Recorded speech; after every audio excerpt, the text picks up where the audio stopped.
stand up so we can all hear.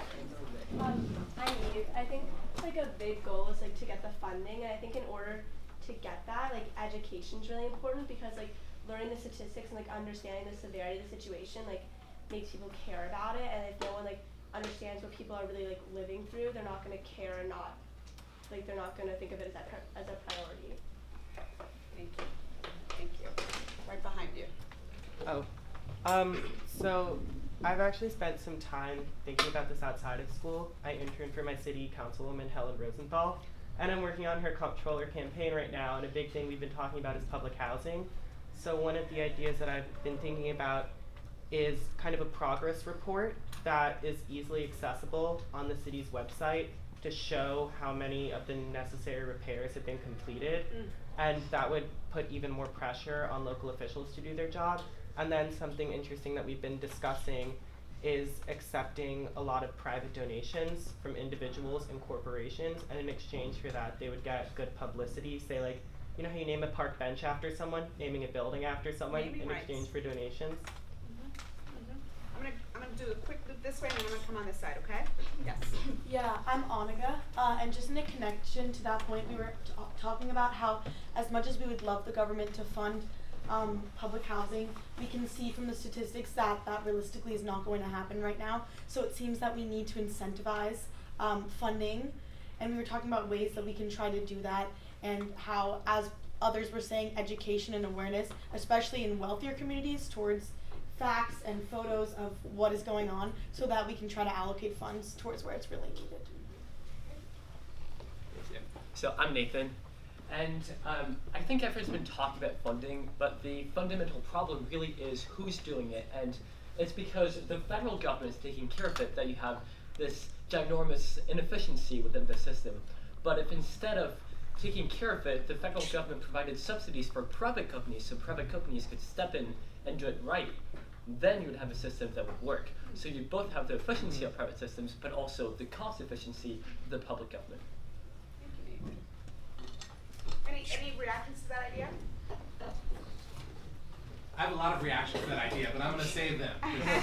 We're dealing with this in real time. We'll do a couple of sort of closing comments. Not to like that idea, but kind of like to the idea of like education being like the driving force of like changing this issue. I don't really see how like I see it, but I feel like we have the governors going into private housings and like telling people, wow, this like really sucks. But like it still doesn't happen. Like gentrification still happens. Wealthier people move in, push out poor people into these communities. So I don't really think education should be the main factor in trying to fix this issue, because people already know. Is there something else that you do think might be? Kind of like what you said. Kind of like redistributing like where the money actually goes to. Okay. I'm going to focus on folks that have not spoken yet.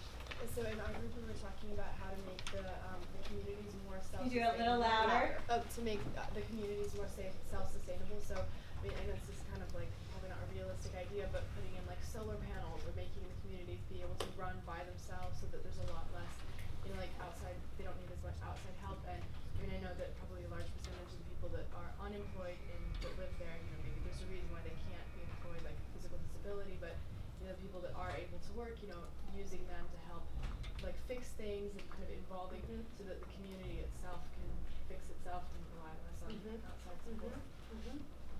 Yes. You could put money into fix these public housings, but gentrification is always going to happen. Like, I know that there are organizations on the Upper East Side that are trying to get private housing up into those public housing areas in like 100th, 110th Street over there. So even if you try to fix it with everything you can do, there's going to be problems, and also there is going to be a lot of gentrification, and people are just going to be like, I don't really want these ugly looking buildings in this area. I want my area to look nice or something like that. It's going to be pushed out anyways. It's just kind of how it is. Everything changes. Yes. I just think like the government's priority and Can you speak a little louder? Yeah, the government's priority and funding should just be shifted, because you know the media kind of focuses on America going to other countries in order to like save them from themselves or something. But the real problem is our own country is so messed up. That's where we should be focusing. It's like trying to protect a broken vase from becoming more broken. So I just feel like if we go fund these things that really need the money and then like pull out a little bit, like for those for those reparations to stand for a bit, pull out, go and focus on other things, get more funding, and then continue to better build these problems. Yeah. Other thoughts over here? Yes. I mean, Please. It's just easier for your voice to project. can I take this Yes. start? So like in regards to how I think it's also important to fix. Here, can we stand up all the way? That really makes a difference. I think in terms of education, it's also important to fix schools, and so not only like putting more funds into the public housing, but also putting more funds into schools, because if we can like get more educated people coming from areas like that, we can have it so that there are even less families that need to be in public housing. And investing in buildings only addresses part of the issue, because the main issue is people's quality of life. So I think any plan about funding, and funding definitely has to be part of it, needs to divest. It has to be both in the buildings and in people. So those people need economic opportunity as well, and that might look like apprenticeships, because not everyone needs to go to college and get themselves in debt, which might keep them in NYCHA. And then also education, like you mentioned, though, at lower levels, because district lines, the way that they're organized, kind of just help poor people stay poor and get less quality education, the way that taxes flow in. And like there's a personal experience that I don't have to get into. So I think plans need to put funding into, especially considering that it might be more cost effective to demolish the buildings, then if that's in the cards, then we need to figure out some way to make sure that those people who were in those buildings are secure. If it costs more to kind of keep this perpetual maintenance up, and get rid of it and figure out how to relocate and protect those people who need that security, because you need to protect all parts of the issue, and not just like kind of throw money at one side of it. Thank you. Yes. In my group, we discussed the possibility of privatizing public housing, which I personally disagree with, but I want to know what everyone has to say about that. Okay, that's a great segue. I'm actually going to ask Craig, who is the executive director of a community organization embedded in that NYCHA development that's been referenced a couple of times on the Upper East Side, that is dealing with the possibility of privatization. Well, I mean, this is something the next mayor of the city is going to have to think a lot about. So I'll just say this in terms of privatization. What a developer wants, meaning people who build buildings, what they want may be different than what someone who lives in a building wants. Does that make sense? Yes. And where I work at the Isaac Center on the Upper East Side, where there has been an identified developer whose intent is to build a new building within a public housing development, and that building that they're going to build is going to be for folks at a different income level than live within the NYCHA itself, meaning that now you've got some additional tensions, right? The additional tensions here being now, I've got what the developer wants, I've got what the current residents want, and I may also have to think about what those future residents want, all within one particular location. And the problem that exists, and it's really fundamental to everything you're talking about, are these tensions between the different entities who have different stakes. And someone mentioned earlier, how do you prioritize needs? Who comes first? If the developer comes first, what do you think that means? If the needs of the residents come first, what do you think that means? And how do those things connect or intersect? How they intersect or how they diverge? Because ultimately what you're talking about is people's lives, right? Regardless of who has a stake, it's people's lives. And that history and the length of time that people live in NYCHA make a commitment. There's a lot of pride and dignity, and the feeling that I pay my rent, why is my roof leaking, is completely fair and reasonable. And it's also completely fair and reasonable for a developer to say, I can build something that is great, but I want to get paid for it. And those are the kind of tensions we're going to have to figure out, because no one entity has the right amount of resources to solve this problem. Public-private partnerships are going to be part of the answer, but there's going to be a lot of other ones.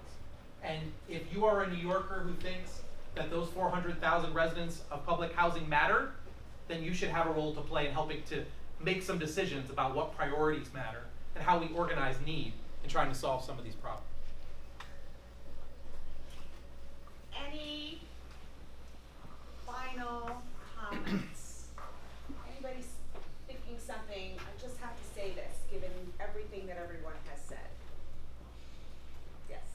just had a question about the last thing.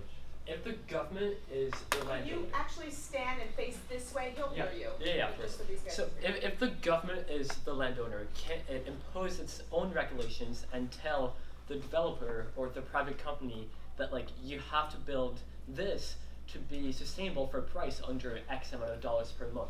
So couldn't you have this cooperation between public-private, but also public, I guess public regulations that force prices down? Yeah. I mean, The answer is yes, and just for instance, and this is a real life example, the developer essentially would be getting a 99-year lease in this public housing development, 99 years, almost 100 years. So really think about it for the lifetime of all the people who run the city right now and beyond. We're gonna build this building in the middle of this development for 99 years. And you know what you're gonna have to pay for that? $25 million. So for $25 million, you can build this building and have that building and charge whatever rents you want, although they're gonna be some market rate, that's a whole separate conversation, for the next 99 years. Is that a fair trade? It's an interesting question. Is that a fair trade? 25 million for a lease for 99 years. It is probably likely that over the next 99 years, that developer is gonna make a lot of money off that building. So is 25 million enough right now to try to solve some problems? And then how do you sort of manage over the course of time that regulation of how is it that developer continues to try to make that development better? Does that make sense? That's another tension. I'm conscious of time. Sorry. I want to wrap Sorry. up. I promised you. Yes. Sorry. This is more of a question. Do you think that it would be more like, or something that needs to be brought into this is that there needs to be more collaboration between like state and federal governments? Because also like, do you think our representatives need to be held more accountable into bringing the issues of their districts like to the federal government? Because I feel like as representatives, it's their job to take like what their constituents need and bring that into the federal government. And I feel like that's not being done. Right. So yes, and that also sort of could be a whole other session here around how representatives in our current sort of electoral system prioritize what issues they raise and who they owe favors to and who they get money from in order to get elected. Yeah. And those kinds of things. So that's a whole other session that I highly recommend you all engage in at some point. I do want to close with two things, two sort of recent developments. One is that Congresswoman Nidia Velázquez, who represents the Lower East Side and parts of Brooklyn, last week proposed a $70 billion bill to get money from HUD, the U.S. Department of Housing and Urban Development, to update public housing across the country. And in that proposal, she prioritizes the $32 billion that New York City needs to overhaul the infrastructure. So she proposed that, right? We'll see where it goes. You can follow that. But she proposed that just last week. And in response to that, the federal government representative basically said, throwing valuable taxpayer dollars at the decades-long of mismanagement and fraud does not fix the problem. I'm going to stop at that quote. Right? So that our local Congresswoman Nidia Velázquez has made a recommendation, and the federal government has already responded to it. Essentially, that's the woman. That's the woman there.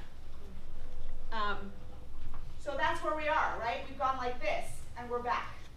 Now we have a local elected official who's willing to advocate and make a proposal, and we have the executive branch of our government saying, no, that's your fault. Right? So we've come full circle. That's all the time we have for today. I want to thank you all for your engagement and participation and your really great ideas. Thank you. Thank you.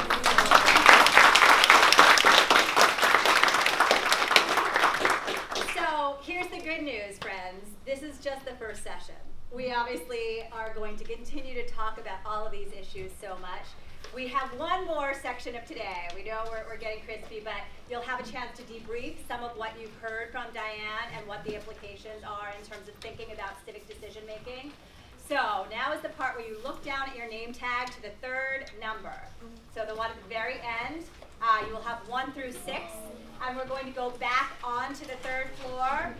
The important thing to know, 1 through 5, very straightforward on the right side. Number 6 is on its own. It's about midway